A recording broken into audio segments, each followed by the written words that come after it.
자, 현재 시간 2023년 11월 27일 오전 5시 37분 지나고 있습니다. 오늘은 101번째 헝거게임 프리퀄이죠. 노래하는 새와 뱀의 발라드를 하도록 하겠습니다.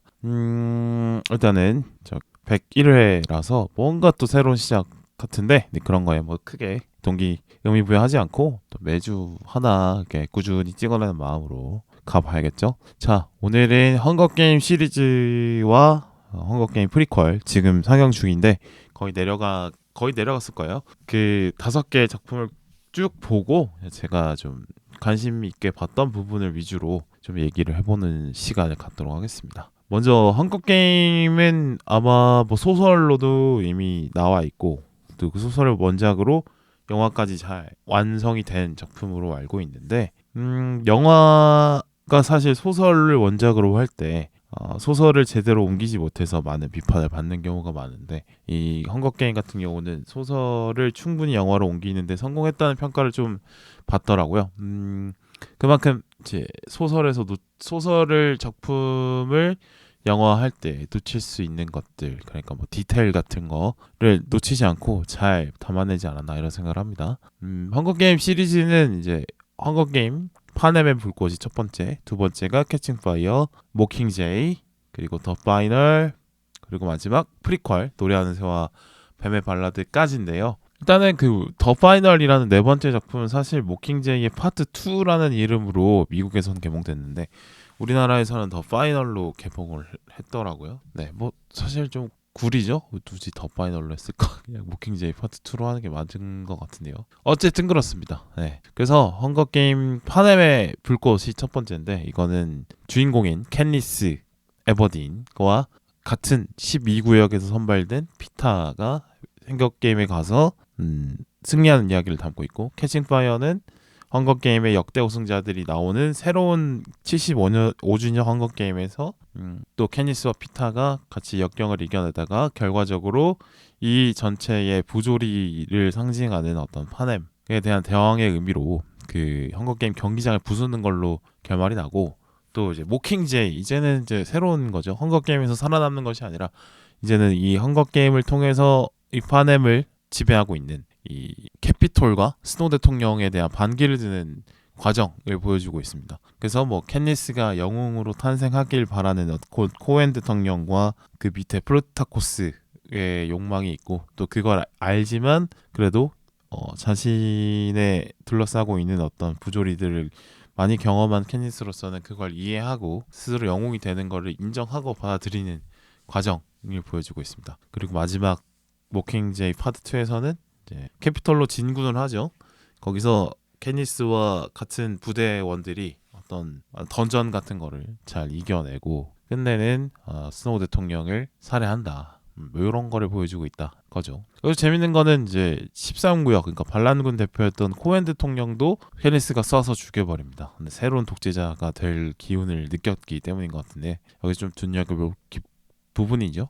이렇게 이제 캐니스는 낙향에서 평화롭게 사는 모습을 보여주고 있습니다. 이게 마지막이죠. 그리고 프리퀄 노래하는 새와 뱀의 발라드는 스노우 대통령 메인 빌런이었던 스노우 대통령이 젊은 시절 그러니까 64년 전 이야기를 하고 있어요. 그래서 이상을 꿈꾸기도 하고 또 몰락한 가문을 되살리고자 하는 욕망을 갖고 있는 그 소년이 그 욕망을 이루기 위해서 헝거게임의 멘토로 참가를 해서 자신의 멘티 그러니까 조공인들을 우승을 시키면서 그 명성을 얻어서 이제 좀 더 그 뭐랄까요 그 파넴의 아카데미 그러니까 뭐 고위층 자제를 길러내는 뭐 그런 사관학교 같은 뭐 그런 데 같은데 거기서 이제 좋은 점수를 받아서 뭐 앞으로 승승장구하려는 그런 목적으로 헝거게임의 멘토로 참가해서 그 사람들을 다 이끌려고 하는 과정을 담고 있는 영화인데 그 가운데서 여주인공 그레이를 만나서 사랑에 빠지고 그러면서 뭔가 이걸 다 버리고 사랑을 선택하려고 하는 것 같지만 결국에는 자신의 욕망에 눈을 뜨면서 타락하는 과정을 보여주고 있는 것 같습니다. 그게 더군다나 프리퀄까지 보면 더 재미있다고 생각을 하는 이유는 뭐냐면 세계관 설명을 좀 추가를 해줘요. 요게 그래서 이 파넴이라는 국가는 어떻게 생겼고 이 파넴을 지배하는 캐피털은 어떤 구조로 운영이 되고 그 안에 지배층은 어떤 생각을 갖고 있고 이런 것들을 또 볼 수 있는 그런 것들인 것 같아요. 그리고 여자 주인공이라고 할 수 있는 그 그레이의 노래가 상당히 좋아요. 그래서 그런 것도 좀 보는 재미가 있지 않나. 여주인공의 매력이 아주 또 넘쳤습니다. 이 작품은 사실 뭐 특징이라고 하면 정말 대단한 원탑 주인공 영화인 것 같아요. 그러니까 거의 뭐 오리지널 시리즈만 하면 영화 4편에다가 2시간들이 조금 넘는 경우들이 있으니까 거의 한 9시간? 9시간 좀 넘는 그 정도의 시간인데 대부분 그 캐니스 에버딘이 다 나오거든요. 그래서 아무래도 뭐 이야기의 화자이기도 하니까 그래서 해니스를 중심으로 모든 이야기가 펼쳐지는데 그러니까 헝거게임에서 살아남는 거, 반기를 들어서 정부를 정복하는 거, 또 피타와 게일 사이의 사랑 이야기도 있고 뭐 캔디스가 영웅으로 성장하는 과정 뭐 전부 다 캔디스 중심으로 이뤄냅니다. 근데 이거를 제니퍼 로렌스라는 배우가 그 어린 나이에 21살, 22살 이럴 때 같은 그걸 전혀 무게감 없다는 느낌 없이 아주 잘 소화를 해낸 것 같습니다. 또 뭐 액션도 잘하고 외모도 훌륭하고 그래서 정말 그 얼굴을 강조하는 이른바 얼박스샷이라고 하죠. 그거 엄청 많이 나오는데 그게 전혀 영화를 보는데 불편함을 주지 않고 지루함을 주지 않는 게 참 대단한 배우이지 않나 생각이 듭니다. 네. 어쨌든 이런 영화라고 보시면 될 것 같고 저는 뭐 모르겠어요. 아직 헝거게임 안 보신 분들도 있을 것 같은데 저는 추천을 할 수 있는 시리즈물인 것 같아요. 예를 들어서 하나의 작품을 좀 몰아보고 싶을 때 이럴 때 있잖아요. 그럴 때 한번 뭐 연휴나 명절이나 뭐 이럴 때 뭐 주말도 좋을 것 같고 하루 잡아서 볼 수 있는 작품이라고 생각이 들어가지고 추천을 꼭 드리도록 하겠습니다. 지금은 쿠팡 플레이에 4편이 다 올라와 있더라고요. 자, 저는 이 헝거게임 시리즈를 통해서 영웅이란 존재는 뭔가 그리고 이 콜로세움이라는 어떤 투기장이라고 할까요? 그것에 대한 의미는 뭘까? 그거에 대해서 좀 생각을 해보고 싶었고 또 벽에 대한 어떤 이런 판타지물에서 많이 나오는 벽이라는 소재에 대해서 한번 얘기를 해보도록 하겠습니다. 나쁘진 않았죠. 네. 나쁘지 않았다. 나쁘지 않은 정도. 좋아. 볼만했다. 볼만했다. 고생했네. 뭐 이 정도. 그러니까 영화에서 보이는 이제 영웅의 면모가 항상 있는 거죠. 그러니까 영웅이 탄생하려면 난세가 있어야 되고 그 난세 중심에 있는 빌런이 있어야 되고 또 우리의 주인공들이 이 난세 속에서 빌런과 싸워 나가면서 어떻게 영웅으로 성장해 가느냐. 가 중요한 거 아니겠습니까? 그러니까 난세라는 건 원래 시스템이 제대로 작동하지 않으니 평화가 더 이상 시스템에 의해서 만들어질 수 없다. 이 원상태로 시스템 안에서는 돌아갈 수 없겠다라는 거를 인정하고 어떤 탁월한 능력을 가진 누군가에게 기대는 심리를 통해서 군중들이 이런 영웅을 탄생시키는 과정 이런 것들을 보여주는 거 아닐까 싶고요. 이 난세의 원흉 그러니까 최대 원인 제공자 혹은 이 난세의 중심에 서서 자기 이익을 최대한 땡겨 먹고 있는 이런 빌런이라고 할 수 있는 캐릭터들이 꼭 나오는 것 같아요.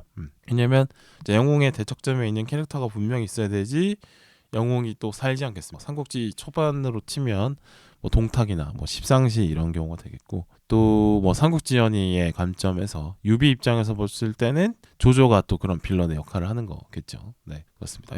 이 헝거 게임에서는 스노우 대통령이 그걸 하고 있습니다. 그리고 뭐 코에인 대통령도 뭐 그런 역할을 한다고 볼 수도 있겠네요. 일단은 이제 이 콜로세움 그러니까 캔니스가 참가하는 헝거 게임 경기장이 어떻게 되어 있는지 한번 얘기를 해볼까 싶은데요. 콜로세움에서 수많은 역경을 이겨낸 캔니스가 결국에는 이제 영웅이 되어서 완벽한 혁명을 이뤄내는 과정을 보여주는 거죠. 그러니까 이 콜로세움을 통해서 캔니스가 영웅으로 탄생하게 되는 것 같습니다. 그러니까 콜로세움 구조를 볼게요. 한번 보면은 로마에 있는 콜로세움 보시면 원형으로 쭉 되어 있는 경기장에 관중석 옆에 쭉 올라가 있는 그런 형태를 가지고 있죠. 그래서 관중석은 위에서 아래를 내려다 보게 돼 있습니다. 그래서 경기장에서는 치열한 어떤 검투가 벌어지지만 관중석에 있는 사람들은 전혀 위험에 노출되지가 않죠. 왜냐하면 높은 높이차를 두고 있기 때문에 그렇죠. 그래서 이 경기장에서 벌어지고 있는 어떤 잔혹한 그런 경기들을 보면서 즐길 수가 있는 거죠. 나는 안전하니까 그렇습니다. 그리고 원형으로 돼 있는 점을 한번 또 눈여겨볼 필요가 있는데, 그러니까 원형이라고 하면 그 원형 중심에 서 있는 사람에게 갖고 있는 이점이 상당히 큰 거죠. 그러니까 원의 중심에서는 원의 어느 부분이든 가장 빨리 도착할 수 있는 위치가 되니까요. 그래서 항상 원을 차지하려고 하는 그런 쪽으로 좀 보여지는 것 같아요. 근데 헝거게임 보면은 그 헝거게임 경기장 중앙에 항상 원형의 형태를 만들어 놓고 거기다가 보급품을 항상 놔줍니다. 그래서 항상 이 참가자들이 중앙을 향해서 먼저 경기가 시작되는 대로 중앙을 차지하려고 노력을 하는 사람들이 있는 거죠. 그래서 먼저 중앙을 차지한 사람들이 차지하지 못한 사람들을 학살하는 그런 거고, 아니면 이걸 피해 다니는 사람들을 쫓아다니는 것으로 대부분의 경기가 진행이 되는 것 같아요.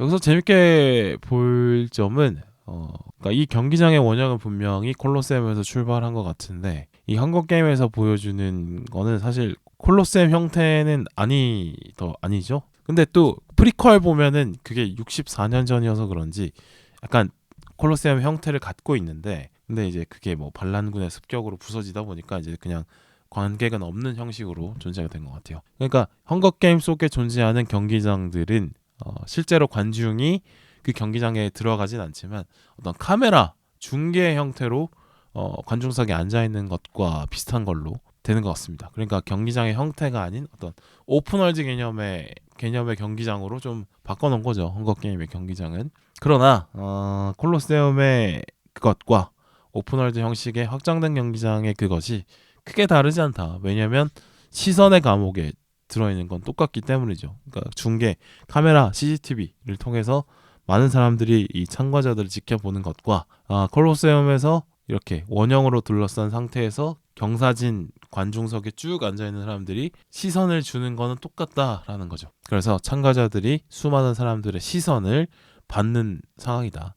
근데 만약에 이게 승리자가 되면 어떤 영광과 권력을 주게 되는 거고, 패배자가 되면 패배자라는 어떤 낙인 같은 어떤 폭력의 대상이 되는, 그렇게 되는 것 같습니다. 뭐 요즘에도 흔한 일이죠.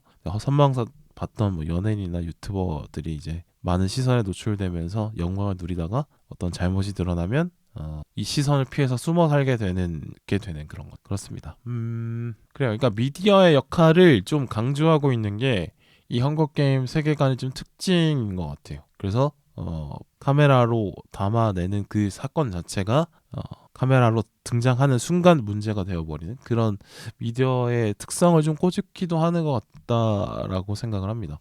좀 재밌는 지점이에요. 다른 세계관과 좀 비교가 되는. 그리고 이 콜로세움 경기장의 어떤 본질이라고 할까요? 이런 게 특징들이 관중에 있는 사람들은 힘이 좀 있는 사람들, 그러니까 캐피톨의 시민들은 그래도 특권층이니까.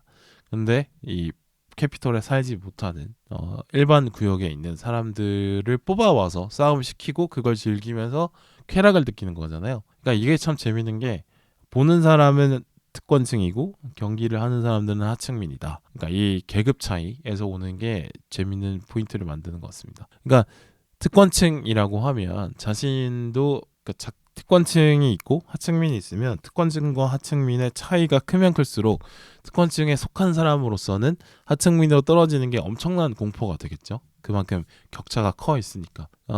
그거에 대한 공포도 있고, 거기서 한 차원 더 들어가서 더 근원적인 공포라고 할 수 있겠는데, 그러니까 인간이 아닌 동물로서 느끼는 생명이 위협받는 공포를 느끼는 거죠. 근데 그 공포를 이제 나 대신에 경기에 참가한 사람들이 대신 느끼고, 나는 근데 그 인간으로서 나의 가장 근원적인 공포를 타인의 것으로 지켜볼 수 있다라는 것이 단순히 안도감을 넘어서 엄청난 쾌락으로 다가오고 있구나.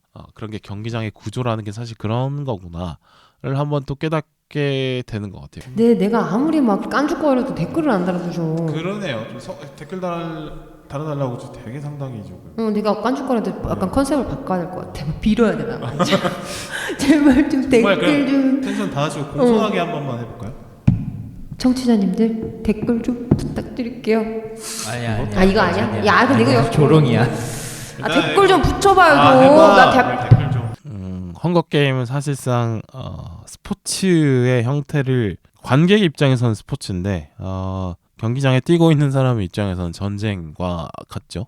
근데 요즘의 스포츠는 그렇습니다. 그래서 헝거게임을 보다 보니까 전쟁과 스포츠의 관계를 생각해 보게 됐어요. 그러니까 스포츠와 전쟁은 결국에는 경쟁이라는 본질을 공유하고 있지 않나. 그러니까 스포츠라는 게 전쟁이 잔혹함 혹은 뭐 전쟁이 갖고 있는 많은 손실을 주는 가능성을 제거하는 형태로 스포츠가 만들어지지 않을까 생각이 듭니다. 그러니까 전쟁 한번 하면은 나라가 풍비박산이 나잖아요. 그게 지는 쪽이든 이기는 쪽이든. 그래서 최대한 전쟁을 막고자 많은 노력들을 해야 되는 거고 하고 있는 건데, 근데 스포츠는 이제 전쟁의 형태를 좀 간소화시켜서 전쟁이 갖고 있는 잔혹함은 제거하고 그 전쟁에서 이기고 지는 과정에만 좀 집중을 해서 유의 형태로 좀 바꿔 놓은 거 아닐까 생각을 합니다. 그러니까 전쟁을 약간 큰 손실이 나지 않는 형태의 룰로 바꿔서 축소해 놓은 거라고 저는 볼 수 있을 것 같아요. 그러니까 뭐 예를 들어서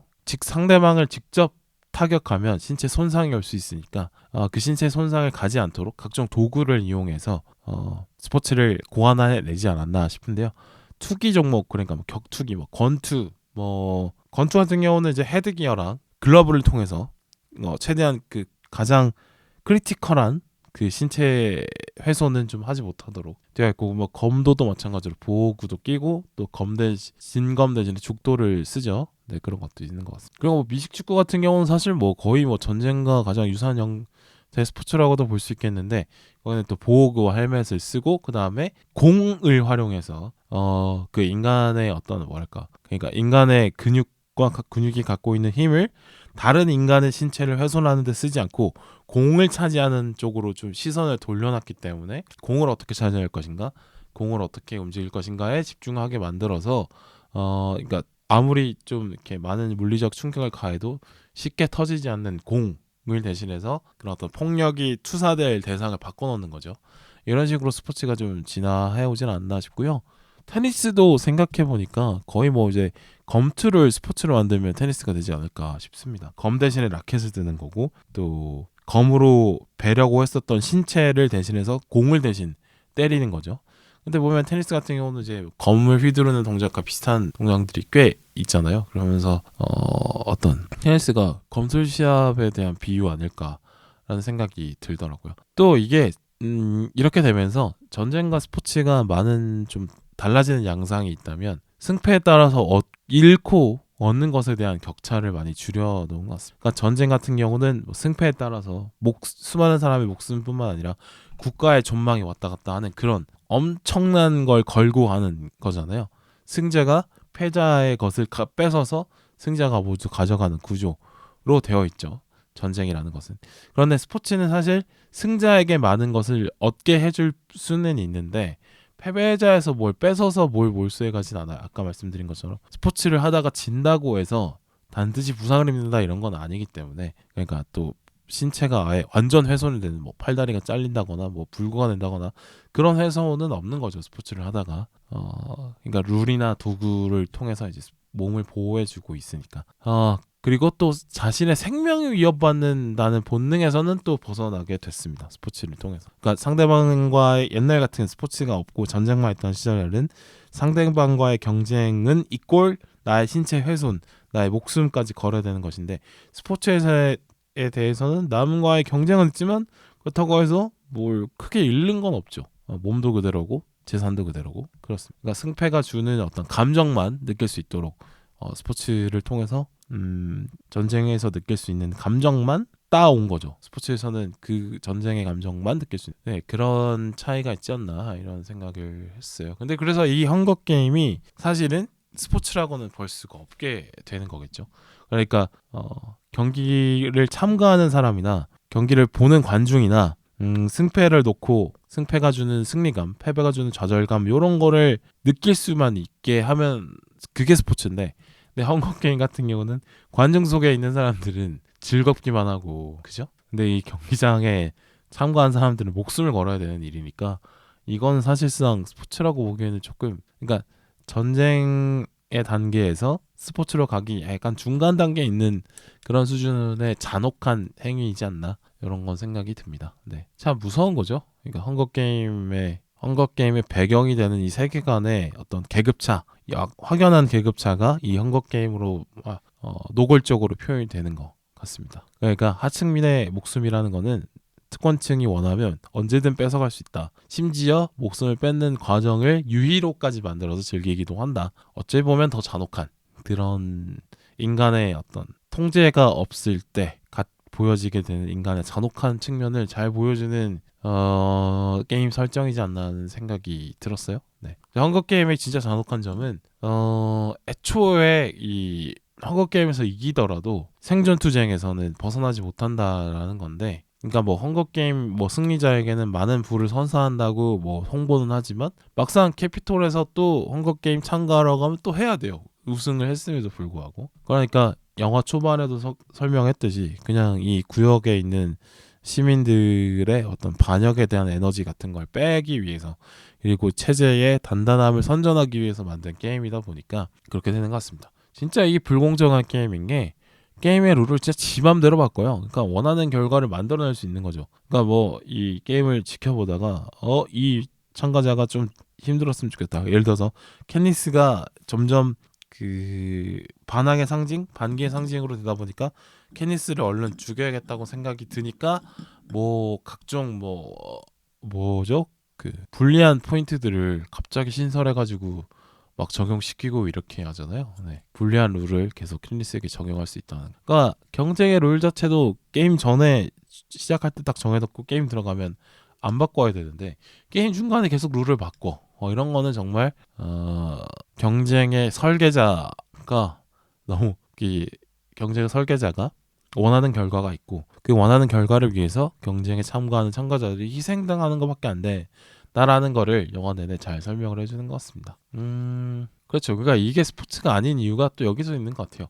스포츠는 사실 룰이 상당히 중요하고 룰에 대한 세팅, 그거에 대한 합의, 이걸 항상 상당히 중요하게 생각하고 게임 안에서 룰을 바꾸는 건 게임 중에 룰을 바꾸는 건 절대 안 되고, 또 이 룰의 적용에 대해서도 잘 됐는지 안 됐는지 심판을 두고 또 심판이 잘했는지 못했는지 계속 평가하면서 룰에 대한 집착을 계속 해주는 게 스포츠의 존재의 의미가 될 텐데, 이런 거는 아예 룰을 지 맘대로 바꾸고 이러다 보니까 뭐 우승자는 한 명이랬다 그랬더니, 아니면 같은 구역에서 두 명이 동시에 우승할 수도 있다 그랬더니 그래놓고 피터와 캔디스가 12구역 출신 둘이 우승을 하려고 하니까 이제는 한 명을 죽여야 된다느니 뭐 이런 식으로 계속 룰을 바꿔내는 게 참 그렇습니다. 이게 잘못된 경쟁인 거죠. 사실 경쟁이라고 하면 사실 룰이 제일 중요한데. 내가 그렇게 나쁩니까? 나는요 완전히 붕괴됐어요.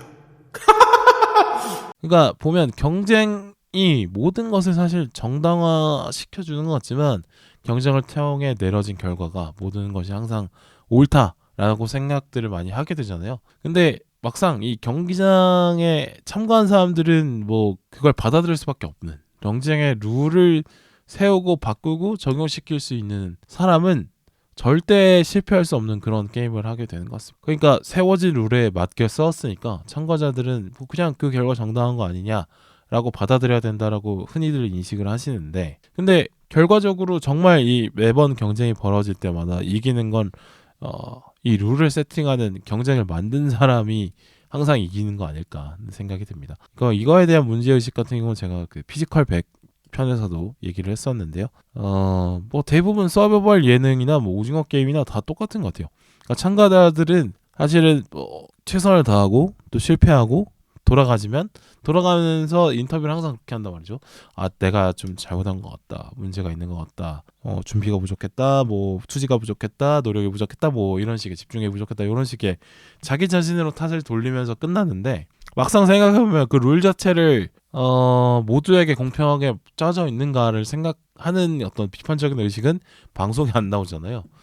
그러지 않나. 그래서 너무 이제 모든 경쟁에서는 뭐 반드시 룰이 필요하고 모든 룰이 모두에게 공평하게 공정하게 적용이 될 수 없다는 거는 뭐 당연한 사실이기도 하지만, 항상 우리는 그 경쟁에 참가하는 참가자로서의 문제의식만 너무 갖고 사는 거 아닐까. 이 경쟁의 룰이 진짜 맞느냐, 심판은 정말 공정하게 보고 있느냐, 이거에 대한 어떤 이건 잘못된 거 없느냐를 항상 따지어야 되지 않나 싶습니다. 그래서 그거 못지않게 내가 게임 안에서 살아남기 위해서 최선을 다하는 것 못지않게 내가 참여하고 있는 경쟁이 공정한가를 고민해보는 것도 상당히 중요한 것 같아요. 헝거 게임 보면 어린아이도 참가하고 늙은이도 참가하고 또 그러다 보니까 또 완전 신체적으로 건강한 청년들도 참가하고 이러면 사실 청년들 입장에서 너무 유리한 게임일 수밖에 없는데 말이죠. 그렇습니다. 그러니까 애초에 그냥 누군가 죽고 죽이고를 보고 싶어하는 특권층들의 마음을 담은 게임이다 보니까 이렇게 룰 자체가 중요하지 않는 것 같아요. 네. 그러니까 룰을 세팅하는 사람이나 그 룰을 적용해 받는 경쟁에 참가하는 사람이나 같은 입장에 서 있어야지 그래도 뭔가 공정한 게임이라고 볼 수 있는 것 같은데 헝거 게임에서는 그러지 못한 것 같고 예전에 있었던 뭐 콜로세움에서 벌어진 로마의 검투사들의 경기도 그러했을 거겠죠. 그러니까 항상 이 경쟁을 만들어내고 설계하는 사람의 의도를 읽으려고 노력하는 것도 필요한데 대부분은 이제 경쟁에서 경쟁의 과정, 경쟁에 참가한 사람들의 고통, 열정 뭐 이런 것만 보게 되는 건 아닐까. 그래서 치열한 경쟁을 본다면 이 경쟁의 설계자는 뭘 원하는가를 한번 생각해 볼 필요는 있는 것 같습니다. 자, 그리고 우리의 현실에서도 사실 수많은 콜로세움들이 세워져 있는데 이게 그래도 헝거 게임에 나오는 세계관보다는 현실이 낫죠.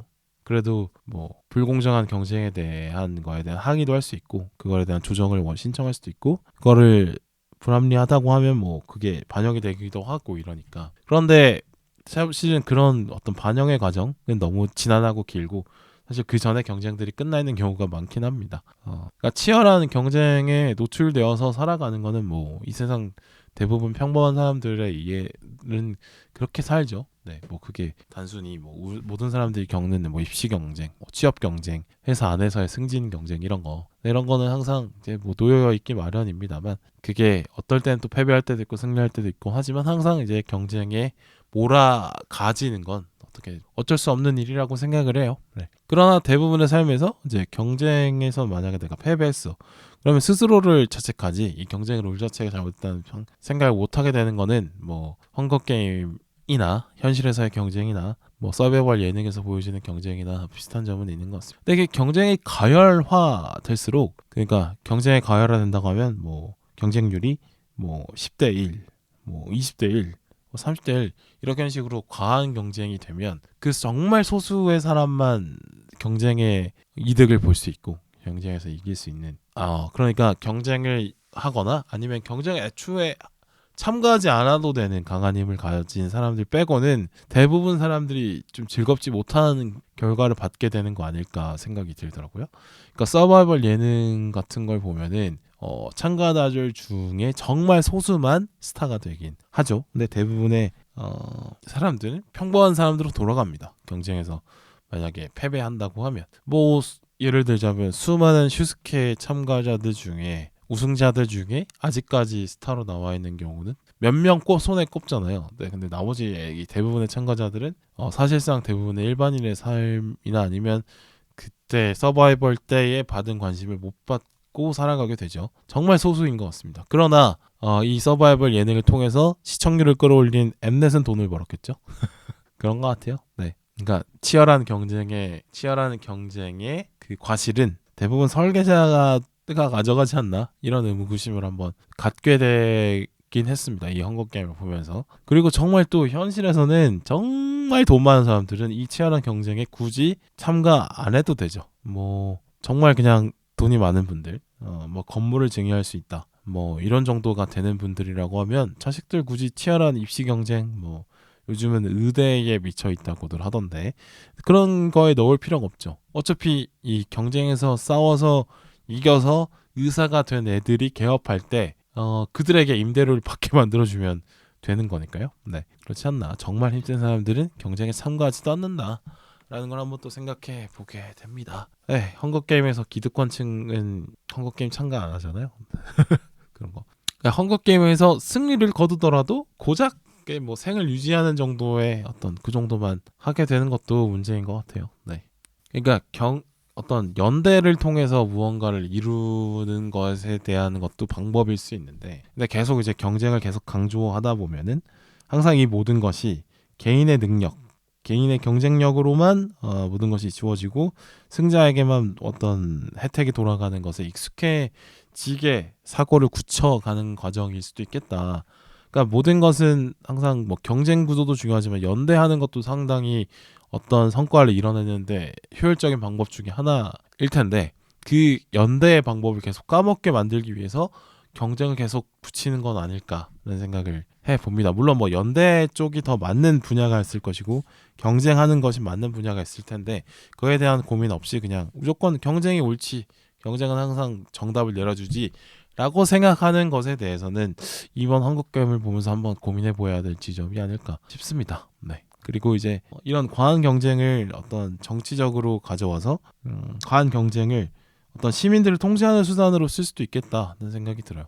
일부러 일자리를 적게 주거나 아니면은 집값을 계속 높이는 정책을 쓰거나 이런 식의 경쟁에서 최소한의 사람만 그 경쟁의 이득을 가져갈 수 있는 일부러 삶의 난이도를 삶에서 느끼는 경쟁의 난이도를 상당히 높여놓음으로써 대부분의 사람들에게 좌절감이나 뭐 좌절감을 주고 힘을 빼놓는 그런 시스템을 일부러 만들 수도 있지 않나라는 생각을 해봅니다. 그러니까 연대하지 못하도록 힘을 빼놓는 것도 어떻게 보면 연대하지 못하고 계속 경쟁하는 걸로 부추겨서 어떤 사회 문제를 눈 감게 만드는 것도 이득권층에서 뭐 하는 어떤 지배 방식인 것도 어떻게 보면 헝거 게임에서 유추해 볼 수 있는 그런 방식인 것 같아요. 네, 그렇습니다. 항상 위정자들은 이제 연대를 두려워하죠. 네. 또 하나 드는 생각은 이제 헝거 게임 경기장에 그 원 중심에 이렇게 각종 재화를 몰아넣고 있잖아요. 근데 보니까 이상하게 또 수도권 집중화가 심해지는 우리의 현실이 또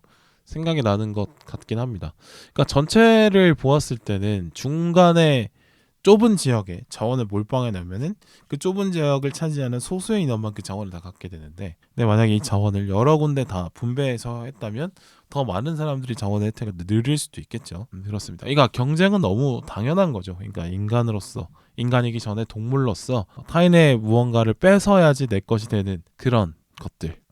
그러니까 인간의 본능을 제도화시키는 게 뭐 경쟁이라고 볼 수 있을 것 같은데, 근데 이게 너무 이제 어느 분야나 경쟁이 붙는 건 너무 당연하고 자연스러운 일이고 또 올바른 경쟁이 될 수 있도록 컨트롤 해주는 건 상당히 중요한데, 그런데 경쟁의 어두운 면도 분명히 있고 또 이 경쟁의 어두운 면에 대해서 인지하는 얘기들은 좀 적은 편인 것 같아서 또 헝거게임은 또 이런 과한 경쟁의 그 이면을 많이 보여주는 작품이어서 저도 그래서 경쟁의 어두운 면도 분명히 있음을 한번 생각을 정리해서 말씀을 드리고 있습니다. 그러니까 항상 그 인간의 발전이라는 게 본능을 인정하지만 그 본능이 갖고 있는 어떤 문제점들, 약점들을 잘 컨트롤하는 방향으로 성장을 해오고 있는 거잖아요. 그러니까 뭐 전쟁 대신에 뭐 모의 시뮬레이션 전쟁을 한다거나 아니면 뭐 전쟁 대신에 어떤 대화를 통해서 문제를 해결한다거나 이런 식의 게 인류의 발전 방향이죠. 본능을 인정하지만 그 본능을 발휘했을 때 가져오는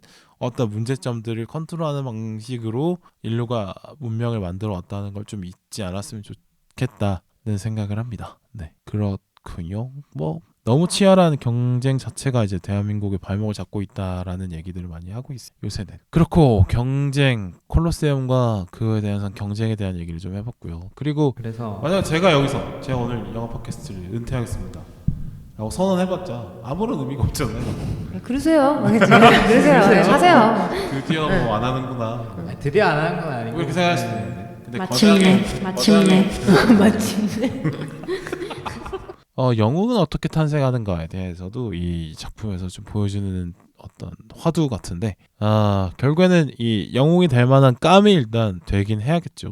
그러나 그 깜이 되는 사람을 영웅으로 밀어올리는 건 결국엔 군중이다, 대중이다, 이런 생각을 했습니다. 그러니까 군중이 느끼는 어떤 욕구들이 있을 거예요. 그러니까 파넴의 잘못된 체제 속에서 힘들어하는 대부분의 시민들이 있었고, 그 시민들이 체제의 전복을 원했기 때문에 그 욕구가 이제 캐니스라는 그릇에 담겨서 빵 폭발을 하고, 그래서 파넴은 뒤집히는 거죠. 영화는 그 과정을 보여주고 있는 건데, 그러니까 항상 새로운 시대, 새로운 시대에 맞는 새로운 기대를 담아줄 그릇에 맞는 사람이 누구냐를 항상 대중들은 그걸 찾고 있지 않나 생각이 듭니다. 그러니까 뭐 히틀러도 몰락 전까지, 그러니까 전쟁을 막 벌이기 전까지는 독일을 구원한 영웅으로 여겨졌기 때문에 독일 국민들이 아주 믿고 따랐죠. 히틀러가 지시하는 대로 따라가면 우리는 잘 살 수 있다라는 믿음을 갖고 있었던 거죠. 결국에는 히틀러가 나쁜 놈이지만 히틀러가 나쁜 놈인 히틀러가 나쁜 짓을 할 수 있는 자리에 밀어 올려놓은 거는 사실 대중이니까 그렇습니다. 그 캣니스 역시도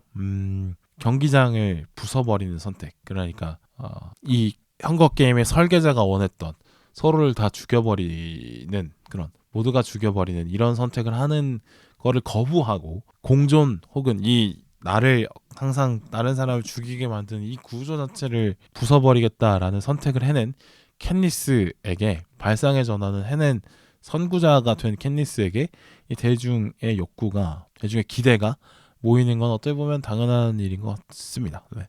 그래서 이 시대의 요구에 뛰어난 사람들이 이제 올라타는 것이 이제 영웅의 탄생이라고 볼 수 있겠는데, 케니스는 이제 파넴 체제에 불만을 가지고 있는 사람들을 잘 자극한 것 같아요. 그러니까 그 자격이 있음을 방송을 통해서 스스로 입증을 한 거죠.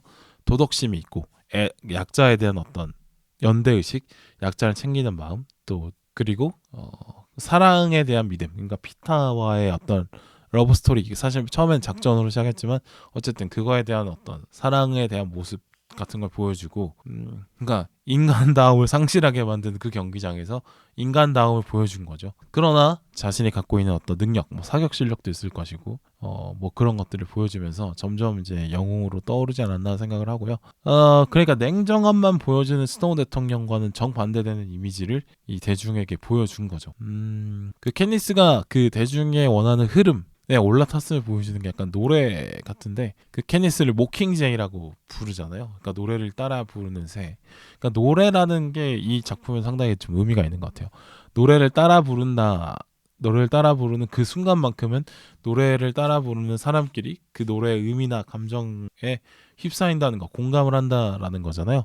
같은 기억을 공유하는 거죠. 그래서 뭐 응원가나 군가나 여럿이 함께 부르는 노래는 그래서 강력한 힘을 갖지 않나 하는 생각을 합니다. 뭐 콘서트장에서 노래를 함께 따라 부르는, 가수도 노래를 부르고 콘서트에 참여한 모두가 노래를 같이 부르는 이 장면이 사실은 되게 사람들이 뜨겁게 기억을 하잖아요. 그 감정을 되게 오래 기억하고 그 경험을 특별하게 기억을 해내는데, 그러니까 노래가 갖는 힘이 사실 이런 것 같아요. 각자 살아온 삶도 다르고 각자의 성격, 배경, 뭐 특성 다 다른데 그 공간에 함께해서 노래를 하는 그 순간만큼은 뭔가 하나가 된 듯한 느낌을 준다는 거, 그게 노래의 힘이라고 생각이 듭니다. 근데 이 노래의 힘이 캣니스에게 얹힌 거죠. 그래서 그게 혁명까지 이루어지지 않나 이런 생각이 듭니다. 그런데 이렇게 시대의 흐름에 잘못된 사람들이 올라타기도 해요. 그러니까 그 그릇이 되지 않거나 아니면 되지 않는 사람인데 그 그릇이 되는 사람으로 대중이 착각하거나 아니면 언론에 대한 호도나 선동으로 잘못 인식이 되게 돼서, 혹은 뭐 우연에 의해서 대중의 지지라는 어떤 거대한 구름 위에 올라타게 돼서 높은 자리에 올라가는 사람도 분명히 있는 것 같습니다. 그래서 처음에 기대와는 다르게 실망스러운 모습을 보여주면서 사라져갔던, 한때는 새로웠던 인물들이 많이 있는 거죠.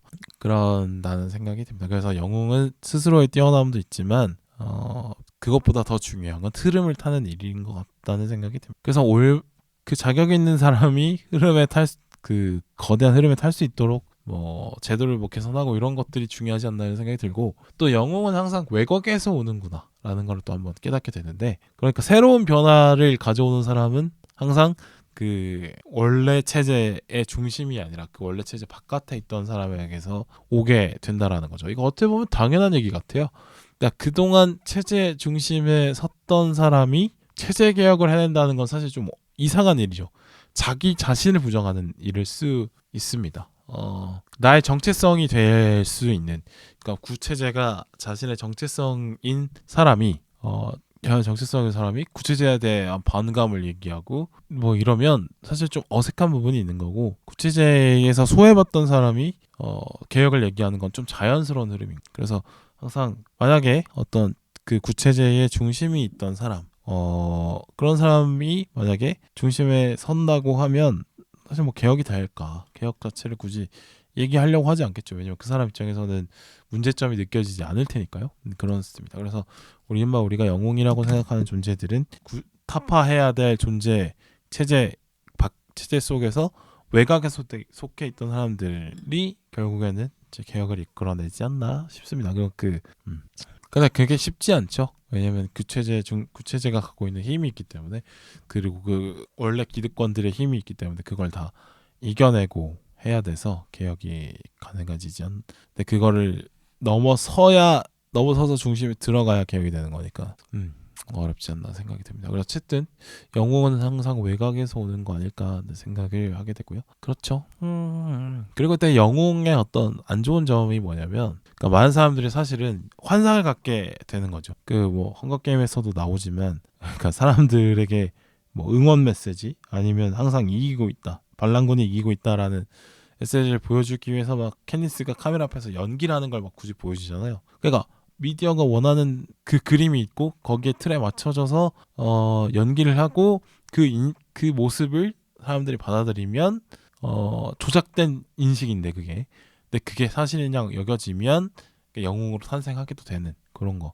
그러니까 참 영화 게임 재밌는 부분이 그런 것 같아요. 단순히 그냥 어떤 소녀가 과도한 경쟁에서 살아남아서 영웅이 돼서 승리한다 이런 걸 보여주는 것도 좋은데, 그 과정 속에 약간 서브플롯 비슷하게 미디어와의 관계, 그러니까 케니스가 스스로 미디어에 비춰지는 모습에 대한 고민하는 것도 있고, 또 케니스를 미디어로 어떻게 활용해서 이용해 먹을까 생각하는 그 플루타코스와 뭐 코엔 대통령의 모습도 나오고, 뭐 자신의 기득권을 항상 유지하려는 어떤 스노우 대통령의 미디어 활용, 이런 것도 좀 보여주고 있어서 어떻게 보면 그 캔니스 다음으로 중요한 소재가 미디어이지 않나 생각도 하게 됩니다. 하여튼 다시 영웅의 얘기로 돌아가서, 영웅은 역시 퇴장하는 타이밍이 중요하다.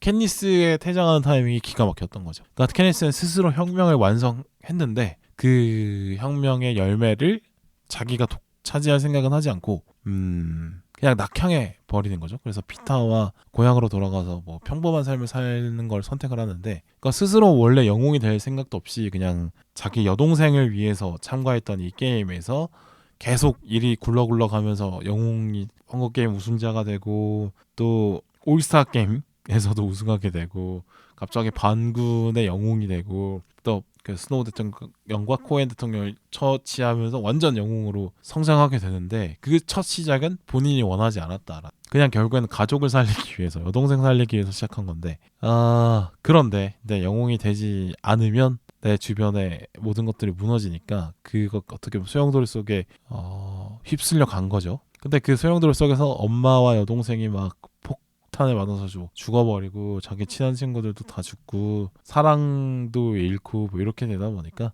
너무 많은 사람들이 희생되는 걸 봤기 때문에 그런 소소한 일상이 너무 중요해져 버린 것 같아요. 그래서 뭐 캔니스의 선택은 당연히 이해할 수 있지 않나 생각을 합니다. 그런데 그리고 내가 만약에 잘못 선택을 하면은 코엔 대통령이나 스노우처럼 될 수 있겠다라는 생각을 하게 된 거죠. 그게 이제 결말까지 이루어진 것 같은데, 어쨌든 영웅으로서 충분히 역할을 했던 케니스는 혁명이 끝나자마자 자신의 자리를 내려놓는다라는 점에서, 그렇기 때문에 영웅으로 남지 않았나 생각이 듭니다. 만약에 그 영웅의 위치를 그대로 쥐고 계속 활동하려고 했다면 권력의 중심으로 갔을 텐데 말이죠. 여기서 근데 대부분 다른 어떤 영웅이었던 존재들이 몰락하는 이유가 다 여기서 시작되는 것 같아요.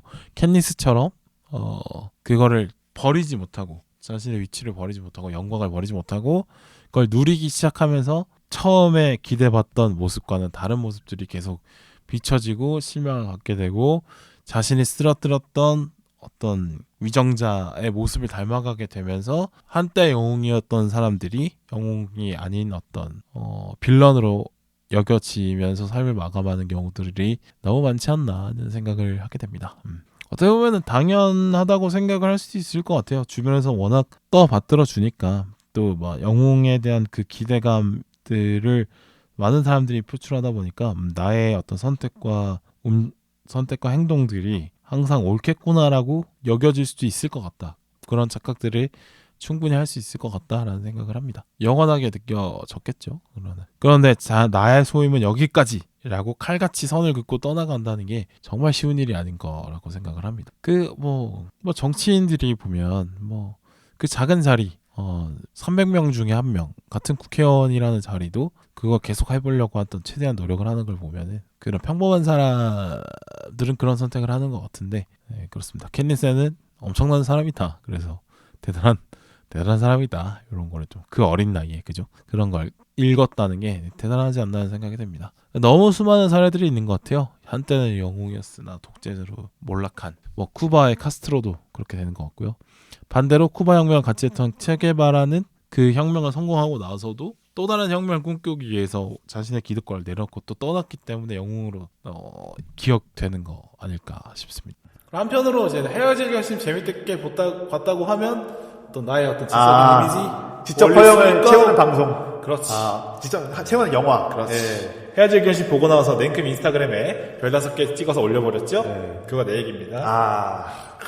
그런 또 허영을 한번 누려봐야죠. 또. 헤어질 결심 재미없게 봤다고 하면 내가 재미없는 사람이 되는 거야. 근데 그 재미없게 본 대로 또 약간 또 나는 놀라운 영화 헤어질 결심 나 재미없는데? 아닌데 나 재미없었는데 이렇게 되는 거죠.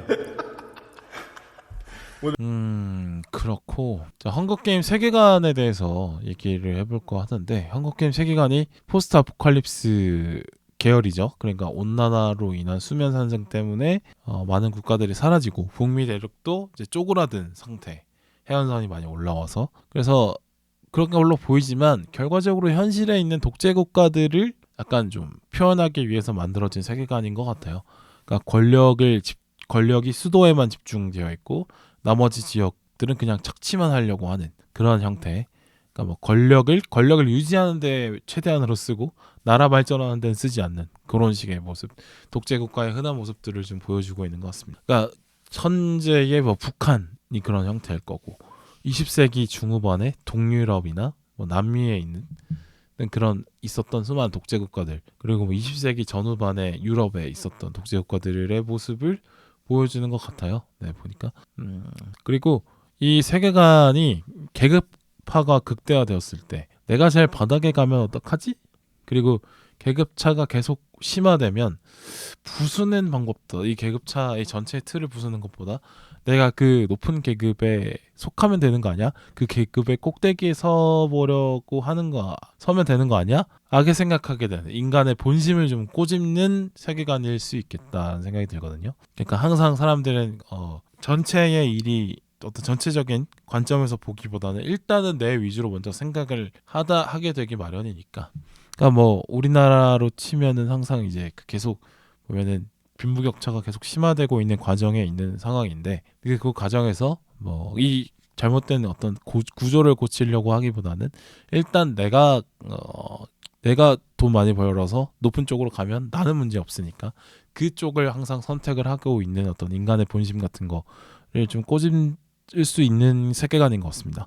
그러니까 뭐 강남구도 테헤란 북, 테헤란 남쪽 이렇게 나누고 그다음에 강남 3구보다는 강남구, 또 강남 3구, 또 강남 3구가 또 좋다.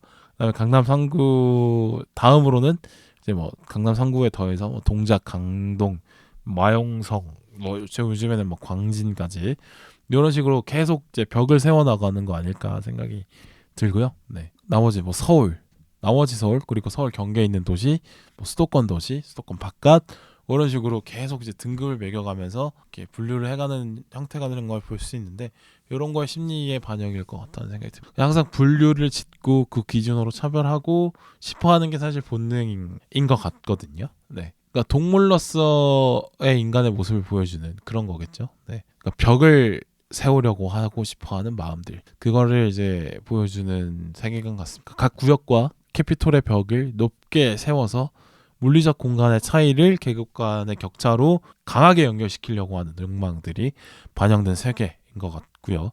그리고 캐피탈에 필요한 자원을 생산해서 각 캐피톨에서 쓸 자원을 뽑아먹기 위해서 각 구역을 착취하고 있는 이런 것들도 보면 이 전체 사회가 소수를 위한 사회로 만들어지도록 계속 설계하는 게 중요한 것 같아요. 그런 쪽의 어떤 세계관을 보면서 이런 생각이 들었고, 근데 이게 이제 이런 것들이 어떻게 보면 인간 사회의 기본적인 특성인 것 같고, 지금까지 현대에 존재했던 수많은 인간 사회들이 이런 형태를 띄었을 거라고 생각을 합니다. 네. 그러니까 뭐 어떤 나라가 새로 생겨나면 왕조가 교체되면 모든 사람이 잘 살 수 있는 나라가 될 것 같지만 결과적으로 시대가 흘러감으로 있어서 처음에 세웠던 사회 구조들은 다 망가지고 어떤 시대 정신 같은 건 다 휴지 조각이 돼버리고 정말 극소수의 기득권을 향해서 이 사회가 존재하게 되는 것처럼 굴러가게 되는 거고 결국엔 망하게 되는 이런 과정을 반복하게 되는 거잖아요.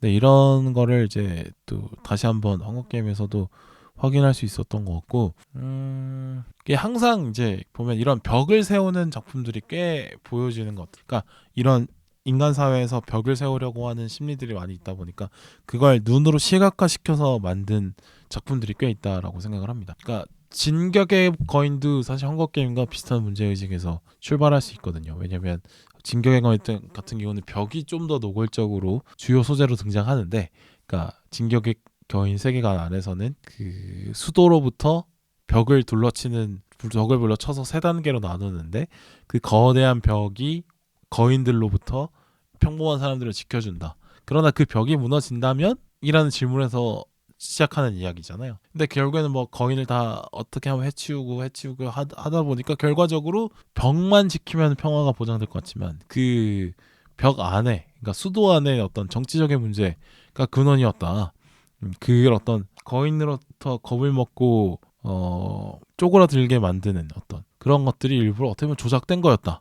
이런 거를 또 보여주는 게 이 작품의 결말인 것 같고 또 뭐 외부의 벽이 무너진다는 두려움을 좀 활용하는 그런 세계관들은 또 있는 것 같아요. 뭐 예를 하나 들어보자면 왕자의 게임에 나오는 그 북부의 벽 있잖아요. 그 나이트워치들이 근무하는 그 벽. 근데 그 벽이 무너지면 그 화이트 워커, 그러니까 백귀라고 하죠. 그러니까 어떤 인간의 무기로 쉽게 제거할 수 없는 그런 존재들이 내려온다. 그래서 윈터 이즈 커밍 뭐 이렇게 얘기하면서 그거에 대한 어떤 겨울이 길어지고 겨울이 커지면 백귀들이 넘어오려고 할 텐데 그걸 지켜내는 어떤 벽의 존재감이 또 커지고 뭐 그 안에서 얘기가 나오고 뭐 이런 거잖아요. 그러네. 아 그러고 보니까 왕자의 게임에서도 보니까 그 존 스노우가 그죠? 스스로 나이트워치가 되는 걸 선택했나? 하여튼 그러다가 외곽을 선택했다가 결국엔 다시 중심으로 들어오게 되면서 막 또 하게 되는 왕이 되고 이런 거네요. 비슷하구나. 그렇습니다. 또 또 저기 어디죠? 반지의 제왕도 보면은 반지의 제왕 그 남자 주인공 이렇게 생각이 잘 안 나더라 요새. 아라곤이죠. 아라곤도 결국에는 그렇죠. 아라곤도 결국에는 뭐 레인저 역할을 여러 가지 떠돌다가 결국에 왕이 되는 이런 얘기는 상당히 반복이네요. 네, 그렇습니다. 근데 그 옛날에는 사실 벽들이 많이 있었죠. 근데 뭐 유럽에도 성과 성벽이 많았고 우리나라에도 있었는데 근데 이게 뭐 군사 기술의 발전, 그러니까 뭐 포병이나 공군처럼 성벽을 아예 무시할 수 있는 그런 기술들이 등장을 하게 되다 보니까 성벽의 의미가 없어지고 이제 성벽을 점점 해체하게 되긴 하는데 그러나 벽이 없어졌느냐? 그건 아니죠. 그 대신에 레이더나 뭐 광학 장비나 이런 식으로 성벽의 높이를 대신할 수 있는 것들로 성을 대체했을 뿐이지 성이 사라진 건 아닌 것 같습니다. 네. 어떤 이런 벽을 세우려고 하는 어떤 인간의 욕망과 이 벽을 놓고 벌어지는 벽을 무너뜨리려고 하는 사람들의 어떤 욕망 이런 것들이 충돌하는 이런 벽을 소재로 하는 세계관들은 상당히 꽤 많이 있는 것 같아요. INFJ 찐따. 찐따라니까? 나는 완벽. 네? 거짓말. 아니야. 언니야, 잠깐만 지금 언니야, 좀 적당히 합시다. 나 쿨병 말기래. 너는 쿨병 환자야. 그런 거 많이 보여지는 것 같습니다.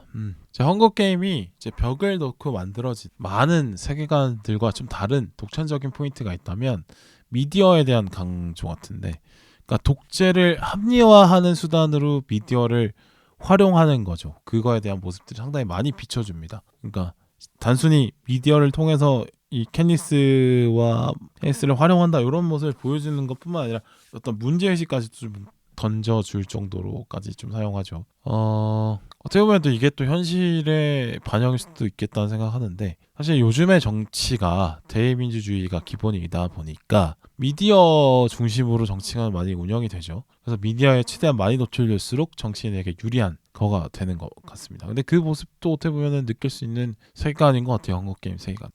그러니까 헝거게임은 사실 중계가 있지 않으면 아무런 의미가 없는 거잖아요. 헝거게임이 중계가 돼야 비로소 이 헝거게임으로서 만들고자 하는 어떤 프로파간다가 제대로 이제 풀어지게 되는 거니까요.